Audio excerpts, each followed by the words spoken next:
મિત્રો આજના વિડીયોમાં આપણે ઘઉંની રોટલીમાંથી એક યુનિક નાસ્તો બનાવવાનો છે।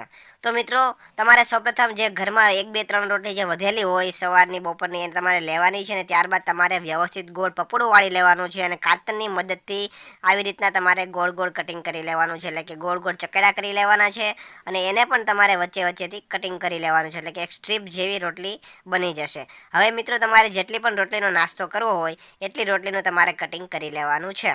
હવે મિત્રો તમારે એક વાસણની અંદર તેલ ગરમ કરવા માટે મૂકવાનું છે ને એકદમ તેલ ગરમ થઈ જાય ત્યારબાદ તમારે આ જે રોટલીનું આપણે કટિંગ કરેલું હતું તે તેની અંદર તમારે ઉમેરી દેવાનું છે અને વ્યવસ્થિત રોટલીને તળી લેવાની છે, એટલે રોટલીના કટકાને વ્યવસ્થિત તળી લેવાના છે। એકદમ બ્રાઉન કલર થઈ જાય ત્યાં સુધી કડકડિયા થઈ જાય ત્યાં સુધી તમારે તળવાના છે। હવે મિત્રો વિડીયોમાં આગળ વધીએ એની પહેલાં આપણે તમે કયા વિસ્તારમાંથી વિડીયો જુઓ છો તમારા ગામનું નામ તમારું નામ કોમેન્ટ કરીને જણાવી દેજો, જેથી કરીને અમે તમને આગળ પછીના વિડીયોની અંદર સ્પેશિયલ થેન્ક્સ કહી શકે।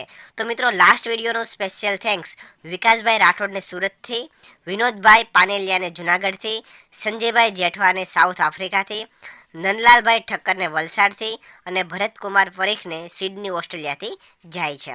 હવે મિત્રો આપણે વિડીયોમાં આગળ વધીએ તો હવે આ જે તમારું રોટલીનું કટિંગ વ્યવસ્થિત તળાઈ ગયું છે હવે તેને અલગ વાસણમાં લઈ લઈશું આપણે કમ્પ્લીટ અને ત્યારબાદ તેની અંદર મિત્રો ટોમેટાનો સોસ તેની અંદર ઉમેરીશું, ત્યારબાદ તેની અંદર ચીલી સોસ ઉમેરીશું અને ત્યારબાદ સોયા સોસ ઉમેરીશું અને ત્યારબાદ તેની અંદર મેગીનો મસાલો આપણે ઉમેરીશું અને આ બધું છે તમારે વ્યવસ્થિત મિક્સ કરી લેવાનું છે।